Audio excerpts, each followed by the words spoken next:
Namaste. I'm Reverend Wendy Craig-Purcell here at the Unity Center in beautiful San Diego. Thank you so much for subscribing to this channel. Please make sure that you like the video you've just watched and consider making a contribution on our app or on our website. It's really easy to do, and thank you in advance for that support. It does make a difference. So spiritual integrity in our world. We're in this teaching called Unity because we want to grow spiritually. And in Unity, we find principles and ideas and practices that we resonate with, and we attempt to live them in our lives the best that we can. And for all of us, or most of us, I suppose, that starts with the personal and individual application of those teachings, hence the first part of our mission statement, transforming lives, our lives. But we stay in the teaching and we continue to transform our lives, and we realize that our lives are meant to ripple outward, that we are part of not just our biological families or our chosen families or our church communities or our city or our state or our country. We're part of a global family. In our Unity Center, we describe ourselves as being spiritually progressive, socially responsive, and unapologetically inclusive. Spiritually progressive, socially responsive, and unapologetically inclusive. The socially responsive part, I think, is where our spiritual practices and our beliefs, what we hold to be important about life, what we hold as a standard for ourselves. It is within those social applications, as well as our personal lives, that we attempt to influence for positive change, for the betterment of ourselves and the health and the well-being to the extent that we can for others. And so as I was thinking about, okay, so Mahatma Gandhi said that he felt there were 7 social ills in the world, and that if we were to heal those social ills, we could literally transform life on the planet for all of us. He said the social ills were knowledge without character, science without humanity, wealth without work, commerce without morality, politics without principles, which is what we're looking at today, pleasure without conscience, and worship without sacrifice. He felt that if we could begin to transform those, that we would literally transform the world. So what does it mean, politics with principles? That word politics is charged, isn't it? It is for me. It is for me. The word principle isn't charged, but the word politics is charged. It's like, it's like a hot potato. I really don't want to go there. I wish he had said there were only 6 social ills and had left this one out, but he didn't. And I think I think he's right. I think he's right that it is a problem. And so yesterday, as I was going deeper into this and trying to decide how I really wanted to present it, I thought, let me refresh my own mind with the definition of the word politics. Now, I know what it means, but it's been a long time since I looked it up to see what the dictionary defines as its meaning. And it caused me to go, this is an important reminder. So it comes from the Greek word politica, and politics is the set of activities associated with making decisions in groups or other forms of powerful relationships, and making those decisions, such decisions as distribution of resources, status, and so forth. But the making of decisions in groups or other forms of relationship. I don't know how that lands on you, but that landed on me in a really reassuring way. That's a good thing. That's a good thing. It's important that we be able to make decisions, good decisions, in groups. How many of you find that it's important to make good decisions in a family group? Your families, right? What happens when we guys in families don't make good decisions? for the family? What happens? It can fall apart in the extreme, but it's not pleasant, right? There's friction, there's upset, there's disappointment. The set of activities associated with making decisions in groups or other forms of power relationships. It's critical. It's critical that spiritually minded, conscious people talk about the issues and that we talk about them not just in a silo to each other, not just to the choir, but that we talk about them to those that maybe see things differently than we do. And that we listen. Remember, we finished a while ago, Stephen Covey's 7 Habits of Highly Effective People. Seek first to understand, then to be understood. That we also listen with a willingness to understand a point of view that may be very, very different than ours.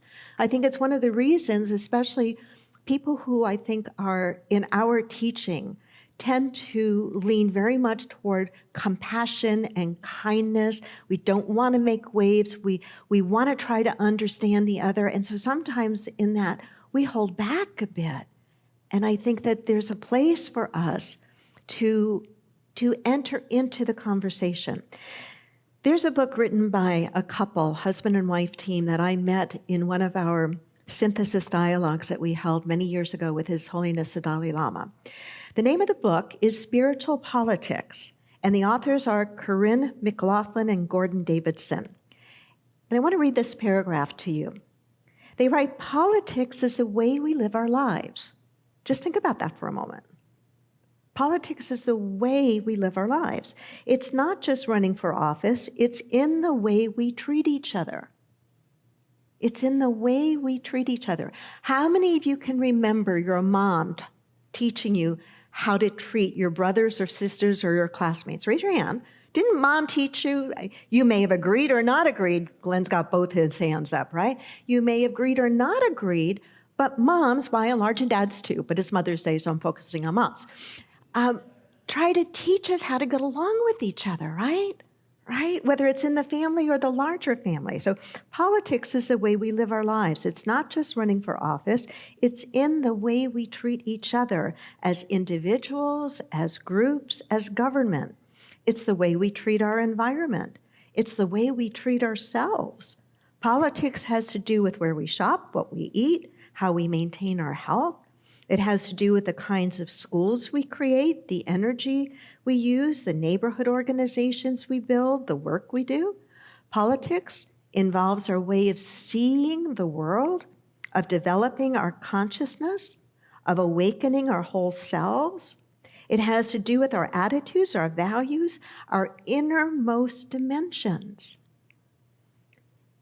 It would be fascinating to me to see what could happen in our country if the very word politics wasn't such an off-putting word for so many of us. If we could shift the culture around the word itself so that we could actually talk more deeply and civilly and respectfully with one another so we can work through whatever the issues are in a way that helps each of us to be better people, to be more successful, to be healthier, to be more prosperous. I think it would go a long, long way. The set of activities associated with making decisions in groups or other forms of power relationships, such as the distribution of resources or status. Politics, continuing on with what Davidson and McLaughlin were saying, is not just about what happens in governance or the national stage, but it's closer to home for us. We have the expression, office politics. Have you ever been in a situation where you've worked in an office and there's office politics? Nod your head if you know. Absolutely. Or how about politics in a club, a membership club you might belong to? Or the politics, and now I'm not talking about governmental politics, I'm talking about the people politics, right? Politics in homeowners associations. Boy, that's a place. That's a place that can really, really, really come up for people, right? Politics is not so far it's close in as well.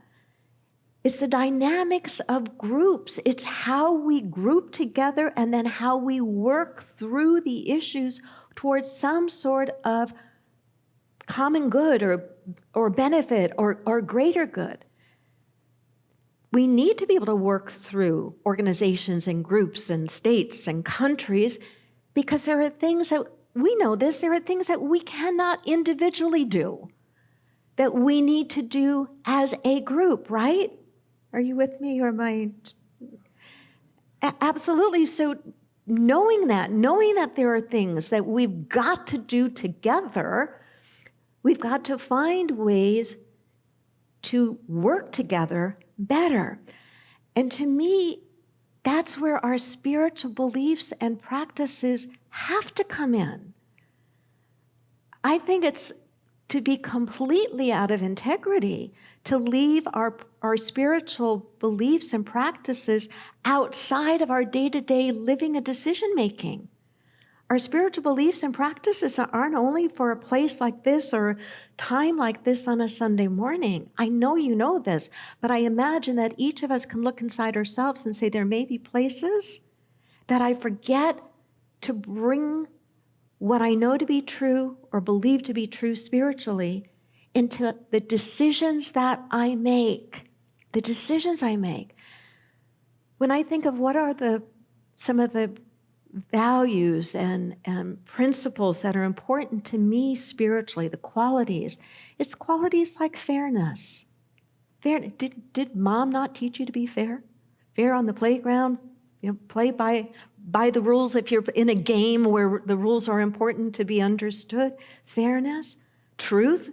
Did anybody grow up being told, don't tell the truth? I don't think so. And some of you are here with mom, right? Truth, integrity, compassion.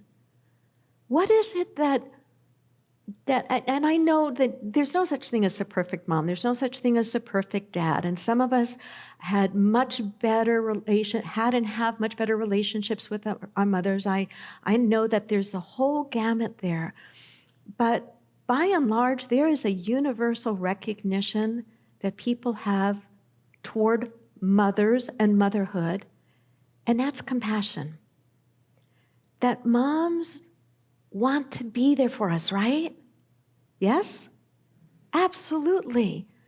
How many times have we seen, and I don't want to paint it too graphically, when someone is being brutalized, taking their last breath, who do they usually call out for? Mom, right? They call out for mom. And so as we individually examine our own thoughts about what is really important to us, what are the values that are really important to us, those are the things that then absolutely must shape who we vote for, how we vote, how much time and effort we put into reading the ballot, where we get our news, how we get our news. Are we just in a silo, or are we actively trying to be as informed as we possibly can, as objectively as we possibly can? And everything I've just said there is not a soundbite. It takes effort. I was talking with one of our members after church last Sunday, and we were talking about commerce with morality. That was the teaching last Sunday from Gandhi. And this individual was talking about her social investments, that some time ago when she sold her home, she started working with a financial planner and wanted to make sure that the way she was investing her money was socially responsive, a beautiful thing. But then she went on to say, as I understood what she was explaining, that she needed to go even deeper into that and really understand, is what she's investing in really getting at the heart of what she believes and what's really important to her? I was inspired by that. That's that extra effort, right? To me, that's politics with principles. It's not telling somebody else how to vote. It's not shaming somebody else for what they think. I think it begins with us being as clear as we possibly can What are our values? And are we committed to our values shaping the decisions, informing the decisions that we make? Politics, even in the best of circumstances, is complex and a charged topic, right? Do you agree? Yeah. And it takes courage, doesn't it, to voice your point of view with skill and knowledge and grace. And it takes humility and vulnerability to listen to a point of view that may be very different than your own. To me, in a way, it's an advanced course in consciousness. But I go back to a point I made earlier, the importance of spiritually minded, conscious people engaging in the conversation.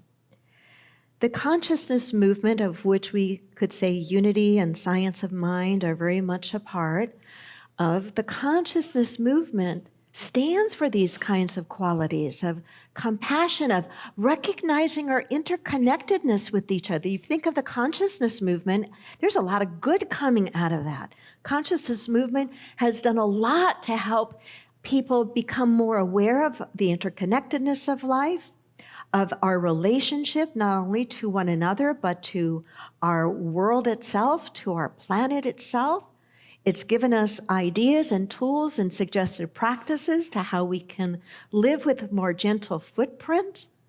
When I think of even those words, that idea of living with a gentle footprint, I think of one of the most beloved spiritual teachers on the planet who recently passed, Thich Nhat Hanh.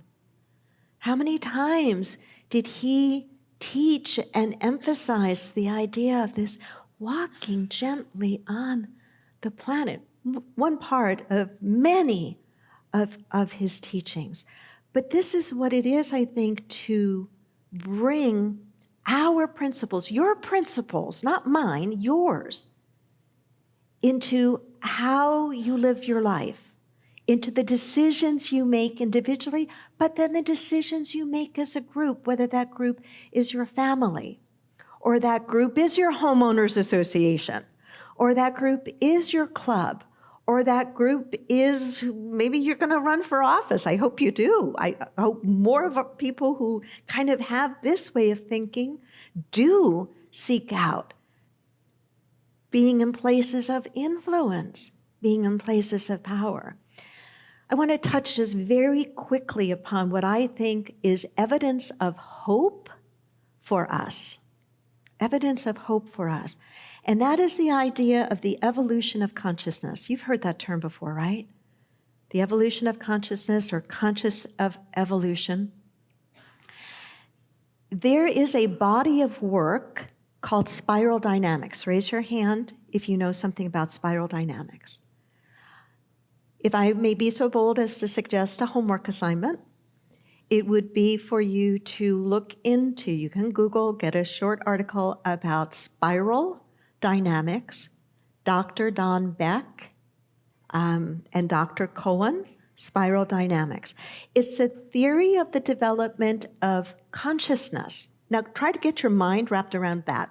A theory of development of consciousness, of the evolution of consciousness, and why that is important. Because for people like us, for whom actively living our lives from a place of consciousness, we can get discouraged, can't we? Or I'll own that. I can get discouraged when I look out and I say, another school shooting, another this, another that. I can go, when is it ever going to end? Are we making any progress whatsoever? Spiral dynamics attempts to posit a theory of how we are evolving in consciousness very, very quickly. It begins with, and I'm not going to take you through all of it, the first step on this spiral 100,000 years ago, called the instinctive survivalistic stage, the stage representing the earliest kind of human consciousness that focused solely on survival.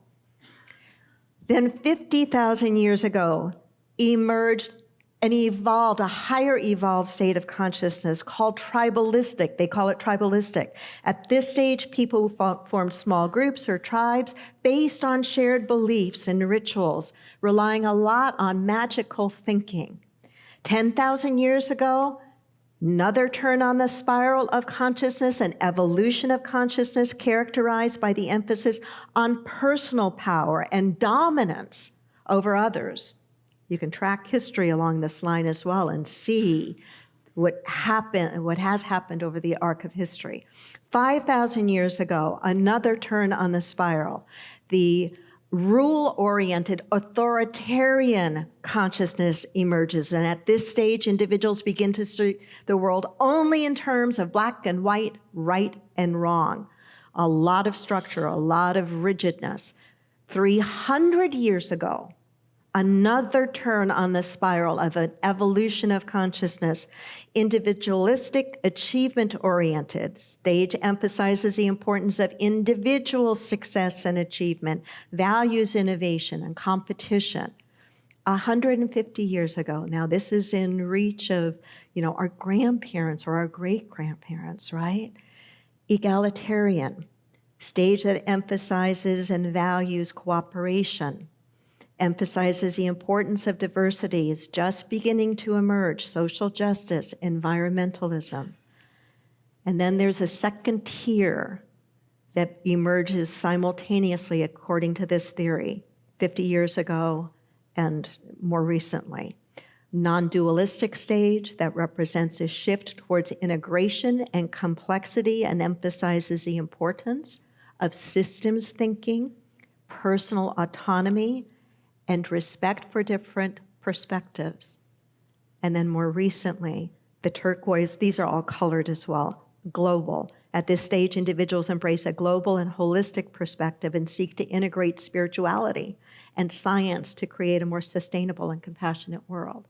In this whole body of work is studied and laid out the history of what's going on in the world at these developmental stages. And when you begin to grasp some of that, you can see this arc of progression.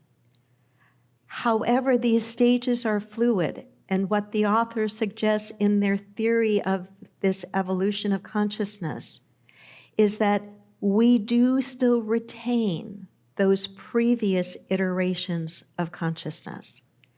And that it is so important for us when we are working in groups. This theory is used in many organizations. I believe it's been brought into the military. I believe it's been brought into health organizations, into some Fortune 500 companies, as a way to help people understand dynamics in decision-making. Does that make sense? That if you're operating at a completely different level of consciousness, the way you see and operate in the world is going to be very different. And if we think that we're all on the same page of consciousness, I'm not talking politics now, I'm talking about consciousness. If we think we're all on the same stage of consciousness, we're setting ourselves up for failure. We have to appreciate this range and begin to understand how to move within that range. So bringing it back to us and bringing it back to taking the negative charge out of the word politics and remembering it's about the activity of making decisions in groups. That how do we consciously choose to bring the things that we hold near and dear in terms of our values? I shared with you some of mine: justice, compassion, fairness, equality, integrity. How do I make sure that that is not something I just try to live from in my home and here, but how do I make sure that further reaching decisions I make, whether it is how I vote on something, how I engage with the issues, am I being true to the things that I say I hold near and dear? Because sometimes in order to be true to those, it means an investment of time. It may mean a shifting of resources. It may mean scaling back in some areas of life.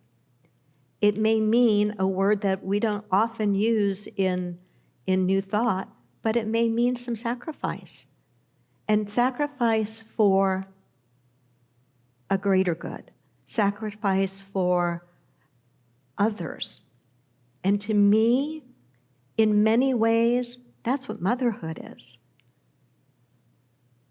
Motherhood is there for us. How many times did mom make a choice for you because she wanted you to be happy and have what you needed, even if maybe she put aside her own needs? Not every mother maybe does that, but I know a lot of them do. And the ones that maybe struggle with it probably really want to try to show up that way. So maybe all we have to do is remember some of the really good things that mom taught us and make sure we're living them more consistently in our life.